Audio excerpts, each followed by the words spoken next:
Okay, hi.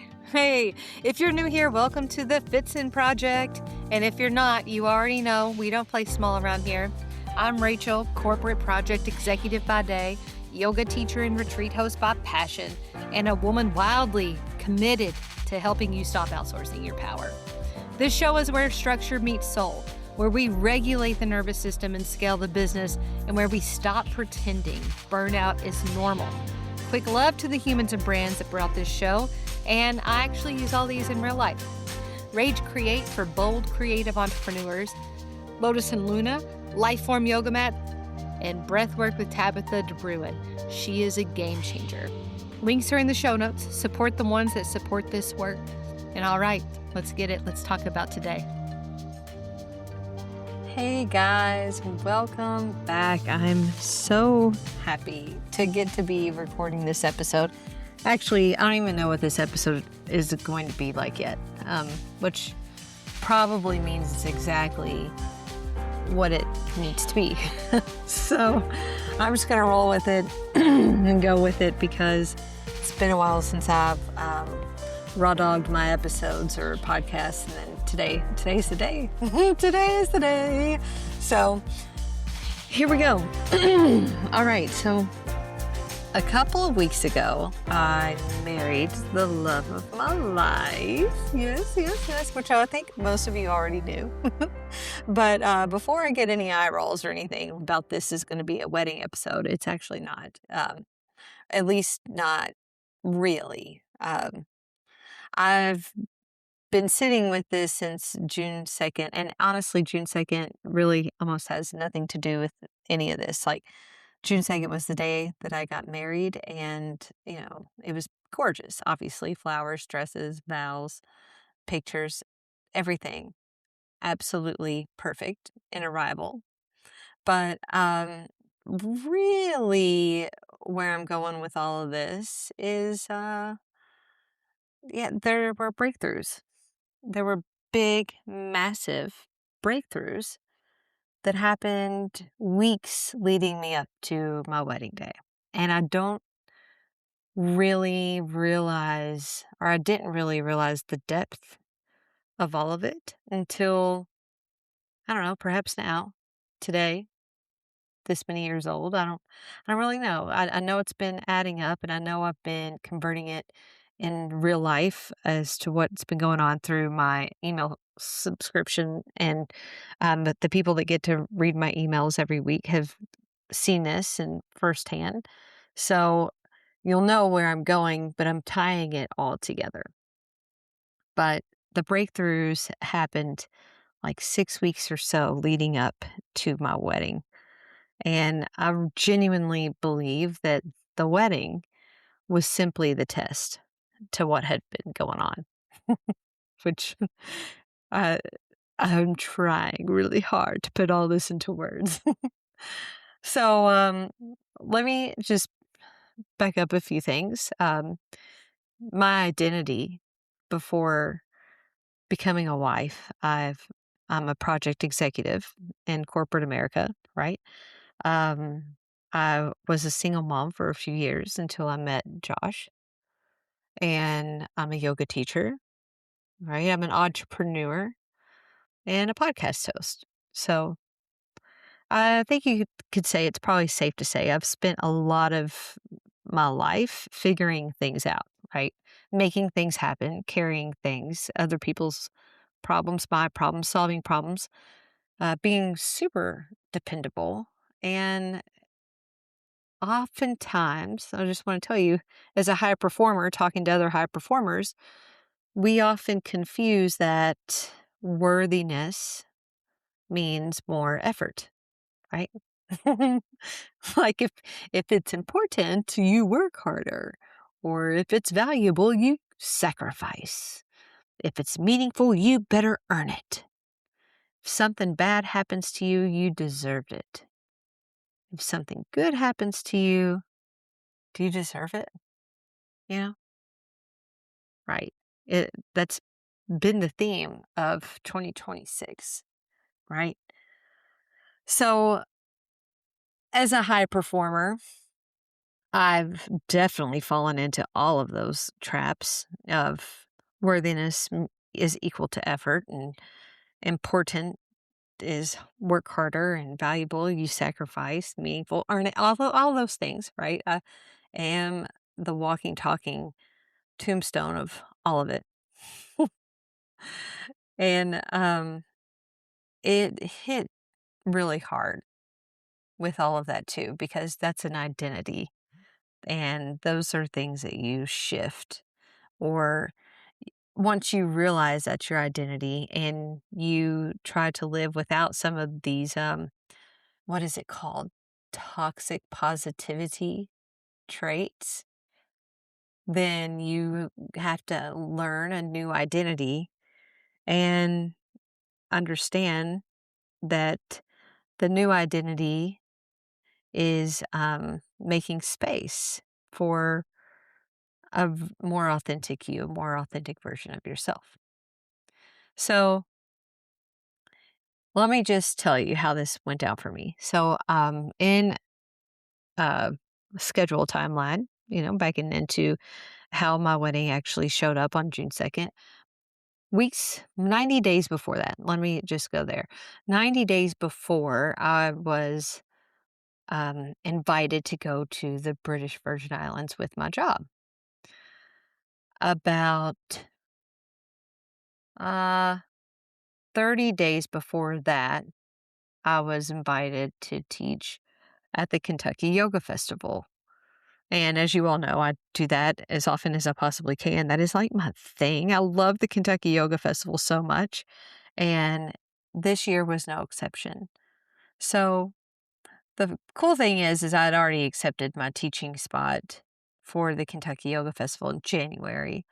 And the Kentucky Yoga Festival was May 15th, 16th, and 17th. And in February, when I received my invitation to the British Virgin Islands, I had no idea what dates they were. All I knew was I was teaching at the yoga festival in the middle of May. I am going to get married June 2nd in Estes Park, Colorado, Rocky Mountain National Park. And I was going on a honeymoon thereafter.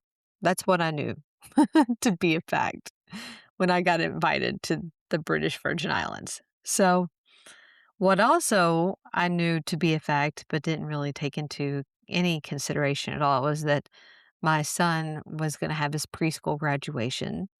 He has his own life. We have a birthday to celebrate in between. We had a spring break trip to celebrate in between, because like I've made a commitment a long time ago that I was always going to go on spring break no matter what. Like something, he gets days off, life's too short. I'm making it happen. So we did. So adding in all these like little pieces of the breadcrumb. So they were all starting to collide, right? About probably mid-April, first part of April, and then definitely hit like a sledgehammer come May, and then into June 2nd. Okay. So, so what I mean by all of that is I found out the exact dates and stuff and when the British Virgin Islands trip was going to be. And they said it was May 18th through the 21st. And I was like, oh my God. Technically, it's not part of the Kentucky Yoga Festival, but I also have to account for travel to get down there. So I had the option to schedule an extra day before or after, or any amount of any time. And obviously, my mom and I were like, she was the person that I took to go because um, just other reasons. But anyway, we were like, yeah, we would definitely want to have an extra day down there. Why would we go to the British Virgin Islands and not have a day just for ourselves, right? So I'm like, cool. Well, I'll make it happen.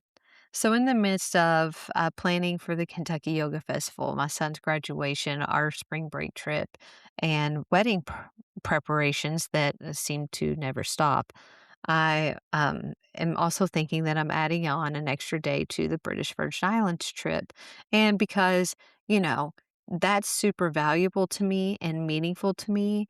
And I needed to sacrifice something in order to accept it because that was a pure gift from work that I did that honestly didn't really feel like work at all. It just felt like another day to wake up and do something that I like to do. Like, I didn't really even feel like it was work. It's just stuff I like to do. You know what I mean? Like, got a job that I like to do, and I'm done feeling guilty about it. So I'm just like not going to. But I felt like, because I was now awarded this trip and a job that I really like to do, well, I needed to sacrifice something that I really love, which meant my Kentucky Yoga Festival. So I thought, yeah, I will totally take a day off. I will leave right after my class on Saturday, which means we will leave at 2 p.m. on Saturday, make it to the airport to then fly down on Sunday morning, first thing in the morning, to then have the extra night to relax and everything before the festivities of the work trip began. So that's what I had in my mind this whole time. So, in order to make all of that happen, I had to talk with my mom, who was also part of the Kentucky Yoga Festival trip with me, as she was a coach there. And we were going to take her camper, and I had to talk with her and let her know, don't bring the camper because we're not going to be there that long. We're only going to stay one night. So don't bring the camper. It's okay. It's fine. And by the way, we'll have Theo just stay with my dad or Josh, and that he'll be fine. It'll be okay. It's just one day. So anyway, we cancel our camper situation. And before that, I realized Theo's graduation is May 14th. So the Thursday before all of this stuff went down. So when I was telling you, like, it's all colliding, it literally all collided in the same exact time. Then it was 2 weeks before I said I do, okay? So, on May 14th, that was Theo's graduation. May 14th was the day we were supposed to originally go down to the Kentucky Yoga Festival, so I was gonna sacrifice that day for his graduation, which was perfectly fine. It wasn't a sacrifice at all, it was just what we do because 'cause I'm his mom and he was graduating, and it was absolutely perfect and wonderful, and everybody cried, and I was like, "Oh my god, my baby!" But anyway, I get the drift. So this isn't about Theo at the moment. So he graduated from his preschool. We were only staying one night. Had mom be like, "Yeah, I canceled the camper," and boom, let's go. Well, I didn't. It was about a week or so before we left for the Virgin Islands, and I reached out to my work people, and I'm like, "So I don't know where my itinerary is or anything like that. I know I'm leaving on Sunday, but I'm not exactly sure what time or what flight or whatever. Just wanted to pop in and check in and see what else going on." And they're like, "Oh, Rachel, we don't have you leaving on Sunday. We have you leaving on Monday." And I immediately panicked. Like, what? And they're like, "Yeah, you're leaving on Monday." So, yeah, I was like, whoa. Well, this rearranged everything in my mind and not for the better. Like, I feel like it would have been a good relief, um, to realize, like, I don't have to actually sacrifice my one extra day at the yoga festival, and it should have been, like, a relief to realize, like, I wasn't actually needing to go and prepare and plan and control my gifted trip. I was not in that mindset at all. As a matter of fact, I was very much feeling a lot of guilt for having confused my days. I was feeling a lot of FOMO for not having an extra day in paradise before all of the shit show gets to happen. I was feeling disappointed or fearful, really, for disappointing people and fearful of trusting the process because now I had to rely on my flights on Monday morning to get me there in time for the celebration dinner Monday night. And that felt like someone was just wrapping their hands around my throat, like I was choking out. So I was like, oh man, this sucks. Like I lost a bit of sleep over this for real. Because when I realized all that was going on, it took me up into writing my email to my collective.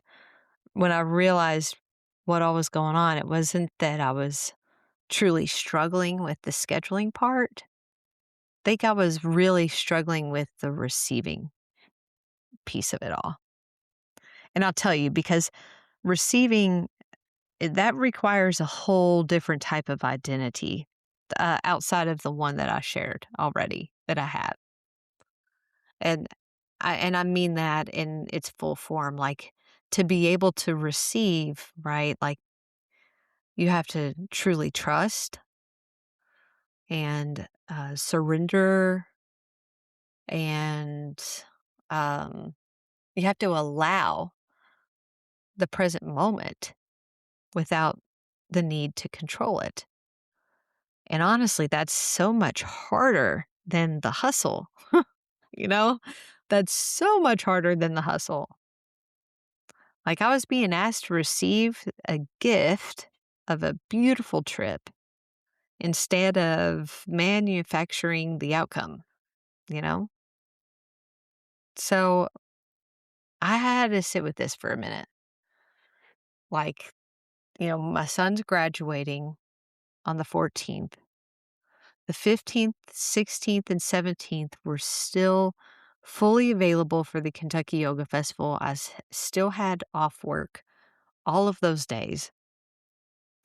And the 18th, I could just fly down to the British Virgin Islands and participate in my work trip as planned by them. And all I had to do was receive it all. I didn't plan the Kentucky Yoga Festival. I just showed up to be there. I didn't plan my son's graduation. I just showed up for him to receive that beautiful moment. I didn't plan this Virgin Islands trip. I was just invited to attend and to show up. And with that, all of these things are gifts, you know? They're huge gifts, life gifts. And truly, as someone who preaches and practices presence often, this is a never ending lesson for me, is being present enough to receive, enough to surrender, to trust and allow the process over and over and over and over and over again. Because there is actually no end game for it. It's like really like it's a season, right? It's a season of your life. And that's just so happens to be my wedding season. So I love this topic so much, and I love learning this lesson. I really did thoroughly enjoy learning this lesson and this lens of how I viewed my life in those moments building up to June 2nd.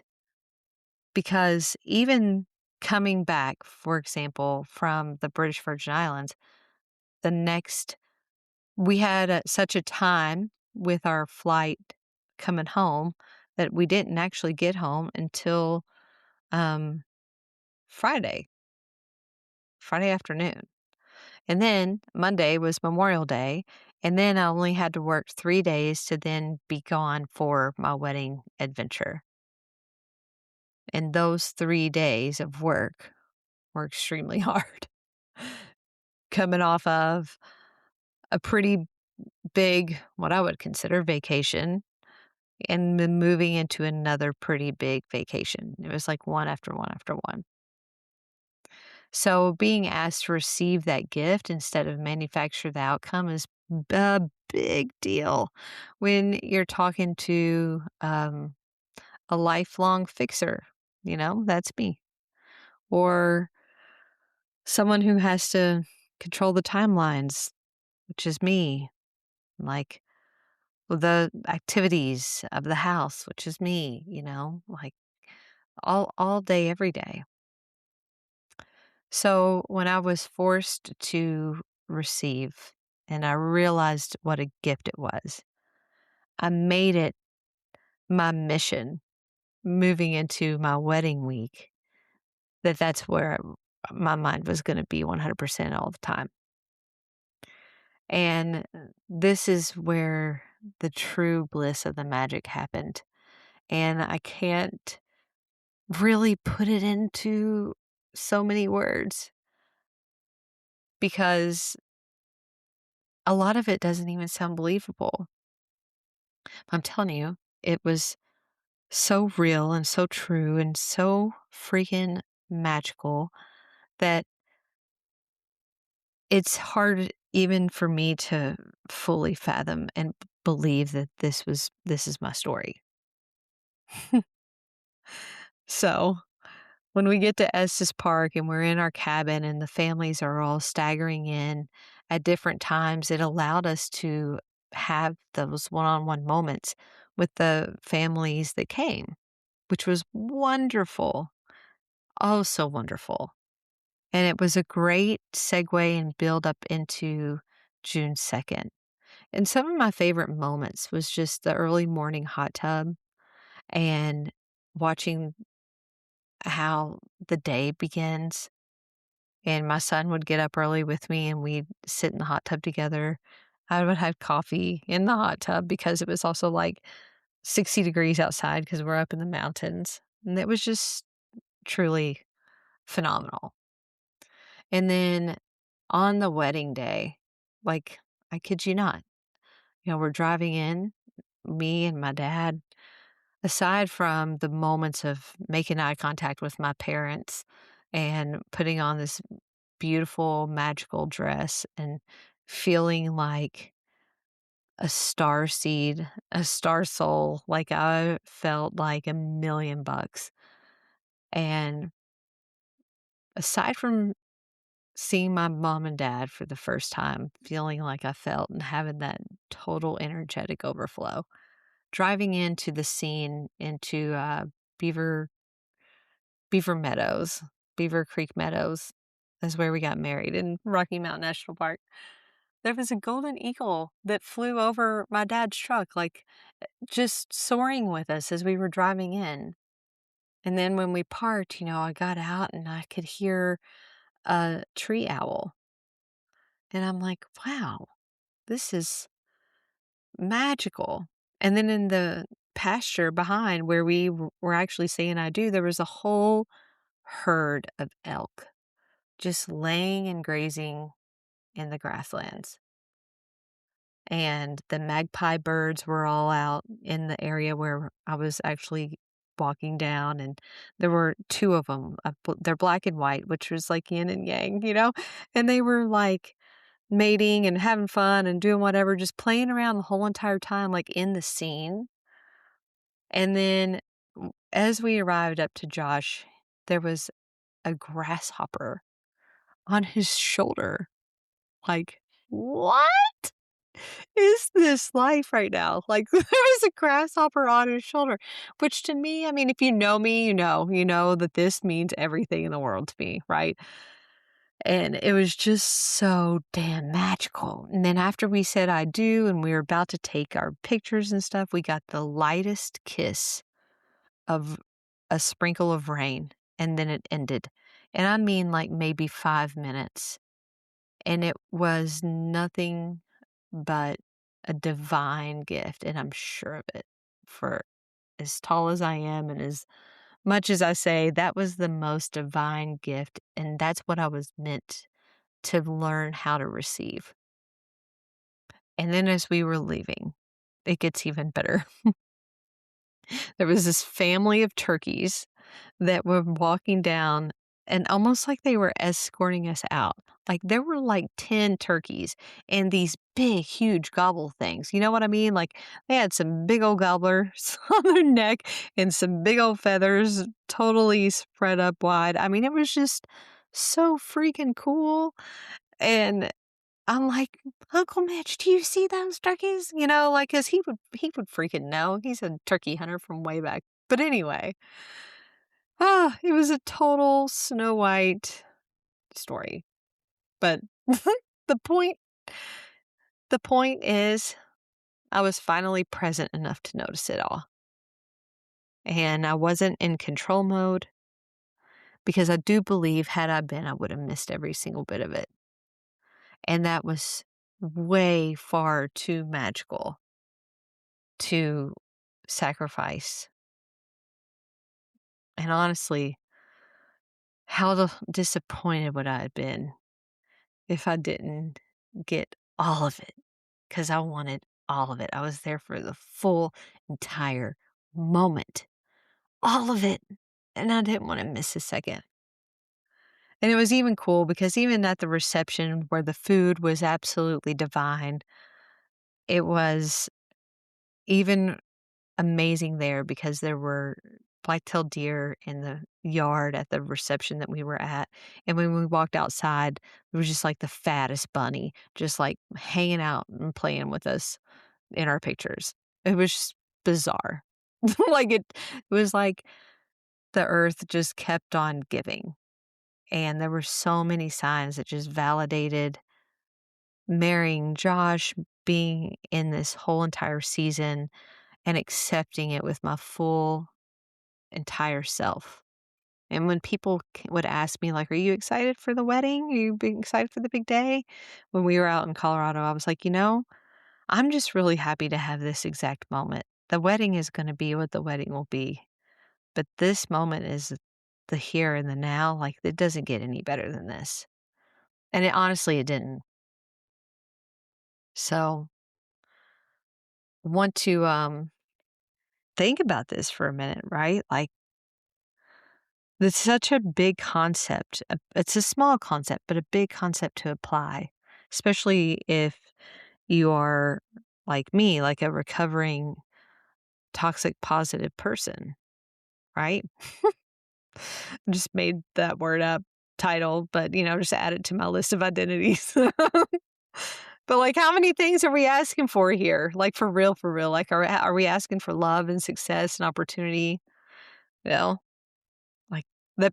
Well, one day I'm gonna have peace and purpose. I mean, think about it. How many times you ask for these things, and then when they arrive, like what happens? What do? You tighten up, tighten your grip, like I did. You know, start feeling that fear, that FOMO, that oh my gosh, I got to sacrifice something. I got to work a little bit harder. I don't deserve this. Or are you actually available for the life you're asking for? Because that's where it's at.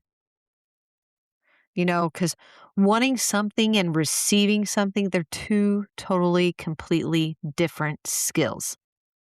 And I'm the first to tell you if you haven't heard it before, and I hope it's the one time you actually listen to that. Wanting something and receiving something are completely different skills. Think about that, you know? I don't think my wedding taught me how to receive. I really don't. I think that the 6 weeks or so, 90 days, whatever, what have you, that time period leading up to my wedding, that life experience, that season, I think that's what taught me how to truly receive so I could actually experience my wedding. And that's legit. That is the real deal. So maybe the next level of your life doesn't actually require more effort. I'm going to believe that for me. Maybe it requires more availability, because I know that's true for me. So I'm going to let you know, like I always do, you are your most important project. Not because you need fixing, but because the way you lead yourself determines the life you're available to receive. Let's bring it in.